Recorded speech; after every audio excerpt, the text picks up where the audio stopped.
Hi folks, we're back in the Cobb TV studio for our weekly visit with Chairman Mike Boyce. And Chairman, we had a long Board of Commissioners meeting this past Tuesday with a lot of discussion about a number of things, but much of it centered on business incentives that we talked about last week. Right.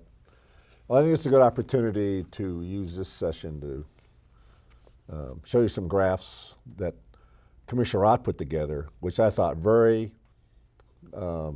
nicely talked about the math of the incentives. Because, look, I've seen in the media where the quotations were giving away money like it's candy. I've seen all that, all right? But the bottom line is this is Cobb County. We don't give money away here. Every money decision is voted on by the board. The board sees every agenda item, has a full discussion on it, and you've already seen that over time, that if we don't have some sort of a consensus about an agenda item involving revenue or anything else, we pull it. So we can have another couple weeks to talk about it. And this is exactly what happened with the incentives. But I think it's important to also highlight that these incentives were approved last year by the board, 5-0. And there was a number of categories that we were using from small businesses to large businesses to get them either to move to Cobb County or to stay here. It's a business world, and I understand people saying, well, we have the opinion that if we didn't offer the incentive, they would still come here anyhow. Well, that's an opinion, all right? Unless you can tell me that you got a statement from company X that if we don't offer you the incentive, we're still going to come, then that's an opinion. And our approach is that a lot of these packages are ones delivered to us by the state, and we have to do our part. And our part is we have to provide an incentive. So it's part of a big matrix that goes through a lot of review and analysis. Some of the analysis is done by the Development Authority in conjunction with the tax abatement, which we don't do, all right? They do that. Some of them have not, and I thought Commissioner Gamble had a good point on Tuesday. We need to have some kind of an analysis to show people how we got to that number. Right. And we have not done that. As you were specific, like you said, we do some analysis, but this is a fiscal impact analysis. That's correct. So we need to have something we can tie that number to. And if we don't, then it seems like we're just pulling it out of the air. And I couldn't agree with you more. It goes back to the issues about the nonprofits. One of the reasons we developed the criteria for the nonprofits is because people had the perception that we were simply giving the money away. Okay, that's perception's reality. So we came up with a criteria for the nonprofits. So now when they came back and asked for a certain amount of money, we could tie that to the criteria that, again, was approved by the board. But let's stick to the incentives here. And again, this product is from Commissioner Ott, and I thought it very eloquently covered each case as to why we're doing what we're doing. And the very first one was the Edison at Chastain. And the issue seemed to be there is that the developer themselves were not going to provide the guaranteed number of jobs, which is a minimum of 150. Well, the incentive code does not require that the developer produce. It's that during the course of that development, you have to come up with 150 jobs. And in fact, Edison and Chastain, we have other examples in the community where the developer was not themselves going to provide the jobs. Their business, their office space was going to lead to that job. So to me, that whole issue, while I understand what they're coming from, that's not what the incentive said. So we want to change the ordinance to reflect that, and then we need to have a code amendment proposed. But under the Chastain, when it's on your screen right now, I'll just walk this through you. When the residential ad valorem, that talks about the taxes that we're going to generate from them over 3 years. That's $42,370. And then they're going to bring in SPLOST revenue, which is separate from the general fund, all right? But they're going to bring in SPLOST revenue, that's projected, all right? And then the cumulative tax revenue is what we have. That also includes the property tax and the personal property tax. As I mentioned a couple weeks ago, we get taxes both from the building and from the professional business equipment that's within there. So you can see right here, the total county benefit is $202,000. And that includes the $124,000 in incentives. Now, I think this is a good time to emphasize this. If Edison at Chastain does not bring in the 150 jobs and they do not spend the capital investment, then we get that whole $124,931 back. And not only do we have to get it back, they have to completely meet the criteria. It's not a proportional. So if they only meet 7/10 of that incentive amount, they don't get to keep 7/10 of the incentive. They got to give it all back. So to us, it's a win-win. We know that we're going to get more revenue from this development, and we know that if they don't do their part, we're still going to get more revenue from them, but we also get a refund of all the holding tax incentive. Right, and if I recall, the 150 jobs they'd have to create was the minimum, but they're actually expected to create much more than I that. believe Commissioner Burrow says it's going to be over 400 jobs. All right, so again, you don't want to bet on the come, but they do have to bring in 150 jobs, and they do have to spend so much money spending money on buildings. And if they don't do that, we get the $124,000 back. So let's look at the screen. We as a county are going to get $202,196 on this investment. All right, and it goes back to the point. Well, if we did not offer this incentive, they may not come here. Well, you know something? Let's just look at this from a practical point of view. I would much rather take the risk that they're going to bring the jobs and bring in the revenue by offering the incentive, by for sure not getting anything by not offering the incentive and they don't come here. So I think that this is a reasonable risk management approach to this project, as all of them are. Right, and we've both been in some meetings, and I've been in others, where we hear these folks involved in economic development tell us what the environment is out there in other locations in Georgia and other states where incentives are being really thrown at these companies. Well, again, the state does a great job of, I call, harvesting these jobs, all right? Or they catch them and then they give them to us to clean them. But part of that partnership with the state is that if we tell this company, look, we're going to offer you this position in Cobb County. We're working with you in the chamber, with the Development Authority, with the county. Part of that relationship is that we all have to do our part. And our part is we offer incentives. So if we no longer want to play that game, I think it's pretty reasonable to assume that the state will no longer bring jobs to us. I mean, they won't bring companies to work here. Why would they? All right, because we got nothing to offer them.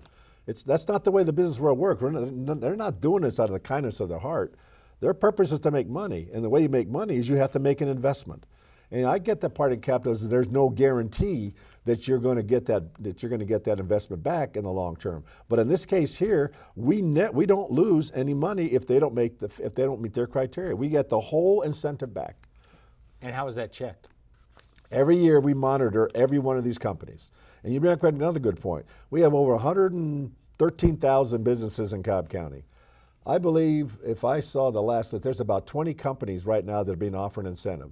So 20 out of 113,000 companies in Cobb County, that is a pretty selected group, which means that our criteria is pretty high, and that the criteria is such that we have to have a certain level of income in order, all right, to offer that incentive.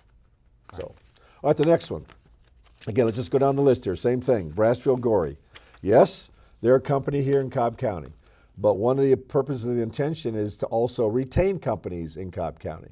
Brassfield Gorey could have moved their headquarters to any other part of the county, but we wanted to keep them here because they have a record of achievement. And what that means is they have a record of bringing in business to this county where we collect revenue and large amounts of it. So they're guaranteeing 404 new jobs over a certain period of time, and that we're going to offer them $31,266 in business incentives. That is not a bad incentive for 404 jobs, all right? Because remember, those 404 jobs, even though we can't factor into our equation what those 404 people are going to do, I'm pretty sure that we're going to be getting money back from them. They're going to live in Cobb County. At a minimum, they're going to be spending money in Cobb County. So my guess is 404 people are going to return $331,000 in taxes to Cobb County, whether general fund purposes or for the SPLOST purposes, pretty handily, pretty quickly. And again, the benefit from the county of that, even with including the $93,000 in business incentives over 3 years, is that we're going to get $576,000 over the course of 3 years. All right, that's not a bad return. So we make an investment of $93,798, and we anticipate that we're going to get $576,849 back in the course of the incentives. That is a 6-to-1 return, which is a 700% return. If I were to offer you a 700% interest rate on a CD, would you take it? Yes. Well, All right, that's basically how to look at this. All And right, there's also some confusion out there. This is not a tax break. that's right. We're reducing, what we're doing is we're reducing the fees they have to pay. But they still have to pay the fees, all right? It's not a zero-sum thing. It's not an abatement where we're not collecting taxes. No, we're just simply saying is that if we reduce the fee to you, it's a discount. That's what it is. And every business proposition has that, all right? People do that in business as a loss there. If we give you this for this amount of money, we're believing that by bringing you in as a customer, you're going to spend more money by buying this thing less. It's like when you go to a store here, oh great, I'm going to spend $50 on this jacket. Oh, by the way, I need new socks, and I see they got trail mix over here. So you walk into a store like I do without a list, I intend to spend $50 and I walk out spending $400. Well, same thing here is that we're going to offer you $93,000, and you're telling me you're going to give me back $576,000. What reasonable person would not take that offer? Particularly to the fact that if you don't meet that criteria, I get that whole $93,000 back. All right, the next one on the list is Floor Decor. They're also a company that's been here in Cobb County a while, but they want to expand their business. In the course of expanding their business, they're going to bring in another 420 jobs. So we're offering them incentives of $38,750, okay, over 3 years. And we're going to, the benefit to the county is $396,640 jobs, dollars. Let me see if I do the math, all right? I'm going to get back 10 times more from this incentive offer than what they're going to get back to me. So if I come in here and say, look, I'm going to give you a CD rate of 110%, all right? Would you take that? Yeah. All right, you would, except it's not 110%. It's 1,000%. That's what this is. So that's how the math makes a difference here. Yes, we're going to collect $38,000 less in fees. We are. We're still going to get fees, but we're going to get $38,000 less. We are. But in return, you're going to bring me $396,000 in benefits, in revenue benefits. All right, those are tax digest benefits. That's a lot of policemen and police cars. The next one, Home Depot, which is everyone voted for this one because Home Depot is a Fortune 500 company. All right, and they're telling us that with this incentive, it's high. All right, it's high. But they're going to bring 700 new jobs to Cobb County. And for that, we're going to offer them $213,000, almost $214,000 in reduction in fees, but they're going to return $733,000 in a county benefit. That's not the issue here. The money's not the issue here. All right, it's a small issue, but it's not the issue. The issue here is we want to keep Home Depot in Cobb County. Okay?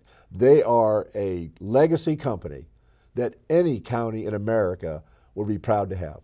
Not just because they bring revenue, but because of all the things that they do to support this county in the nonprofit world, in their voluntary efforts, in the kind of standard they bring to this county, and the fact that so many of their people live in Cobb County. Right. So again, Home Depot, almost a no-brainer. And then the final one is BioIQ. And the interesting about this one is that last year, some members of our business community went to Austin to do a trip to review what the practices they're doing there. Well, guess where BioIQ is coming from? They're coming from Austin. So that very city that we went to look at all their best practices, a company in that city decided, yeah, we like it here, but we like Cobb County better. And they're going to bring 500 jobs. 500 jobs, all right? And even though we're going to give them $85,000 less in permits, all right, a reduction in those fees, they're going to bring back almost $300,000 in revenue for the county. But again, it's the 500 jobs to me that make that $280,000 because I do not know what the collateral benefit is from all those people who come here. Because I'll guarantee you, some of those 500 people are going to live in Cobb County, all right, and they're going to buy homes here, and they're going to spend money in stores, and they're going to bring human capital to make Cobb County, a premier place where everybody can safely work, live, play, and pursue their dreams. And I know you've gotten emails on this, and the commissioners have gotten emails on this. I mean, where do you think either the confusion or not really quite understanding this, where does that lie? Well, because everybody automatically defaults to the fact that it's a tax break, okay? And I get that part. We want to have our world in sound bites, but our government doesn't work in sound bites. The other day we heard some lady come to the board who very eloquently stated their problem with the apartments they're living in. And as much as I would like to go down there and, unilaterally implement some measures down there, I simply can't do it because the law also protects the landlord. So you have to be sensitive to, the broad stretch of government and that making sure that all parties are protected. So as much as I try to sit here and say, look, I'm going to guarantee you safety, I can't guarantee you safely, but what I can guarantee you is that we're going to do the best we can to make your place everywhere you go to work safely. So, but it's a narrative that takes time to explain, and people today don't have that kind of time, all right? They want their world explained to them in 10 to 15 seconds. There's nothing in government that we can explain in 10 or 15 seconds, other than the fact that, yeah, I raised taxes or I didn't lower taxes. Those are the two phrases they want to hear, okay? It doesn't matter why you raise taxes. I want a lower tax. But the bottom line is, ladies and gentlemen, you can't have something for free, all right? This is not the federal government where I can simply go out and raise my debt limit to $22 trillion and make everybody happy. It doesn't work in local government. We have to, if you want to have this level of services, I have to take the time to explain to you why it is that I wanted more money from you last summer, and it resonated. Well, the same thing here. There is the storyline because it sells, it still makes people, once again go like, yeah, I can't trust those people in government, which seems to be, how we looked at today. We're simply taking more money from you. Well, the answer is, on the case of tax of incentives for business communities, it's not a tax. It's a permit fee. And even the law says we're restricted what we can do with those fees. So when we offer these incentives, we are also bound by the law as to what it is we can or can't do with this money. And the second thing here, it's a matter of we are intimately tied with the world of capitalism. I have to have we have to have successful businesses in Cobb County because they are the quantitative difference between us having all these wonderful amenities and not having them. So we have to make sure we communicate to the business community, this is a place where we're going to find a way to work together, all right? So in the case of a business community, we do that with incentives. In the case of some other, like Development Authority, they offer them tax abatements. With you as a residential homeowner, we offer that relationship in the form of a floating exemption, all right? And then a home exemption. So everybody, I think we do a great job here of trying to minimize the intrusion we have on your lives, particularly your pocketbook. But the bottom line is we have a standard we have to meet here. And we've seen right here, if you add up the amount of money, all right, let's just talk about the jobs. All right, there's 550 jobs here, another 970 to there, 1,470, 2170. There's 2,170 jobs in here. 2,170 jobs in here. That's a win for this county because jobs bring dignity to people's lives. And, if you don't have a job, then what do? Well, generally you go back and you expect the government to address your problem. Well, I can't fix a lot of those problems without money. That's the bottom line. I mean, I can be the most compassionate person in the world and pray for you, but that's not going to feed you. All right? So this whole thing about the tax incentives to me was something where hopefully with this session, we'll at least if you take nothing away from this, this was not a tax break. All right? A tax break is you're paying less money, all right? Or no money at all. We're still getting money from this. And over time, we're going to get a lot of revenue from this, and you're going to see the benefit from it by your 5-star, high-quality public safety departments have here, the quality of roads when we pave them, the services at your parks and your libraries and your senior centers. You're going to see the benefit of these incentives right here.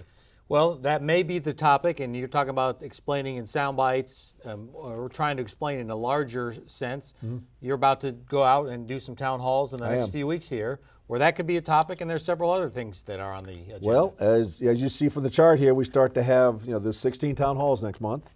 And what I'm seeing here, based on emails that I'm getting and what I'm reading, in media and other sources, maybe this is something we can talk about very briefly. Doesn't mean everyone's going to agree with it. I get that part. But I'm not about to give up 2,170 jobs, all right? These people are committed to delivering these jobs.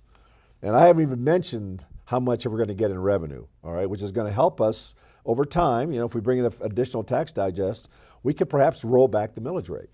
And we're at the point here probably next year that we can start doing that, because we finally have got ourselves at an equilibrium where we're bringing enough revenue to pay for our 5-year plan. And we do not need $1 more from that. And when we get to that position, we can start to roll back the millage rate. I don't anticipate doing that this year, but if the tax digest surprises us, we might be able to do that. We'll see. And what else in the town halls do you anticipate?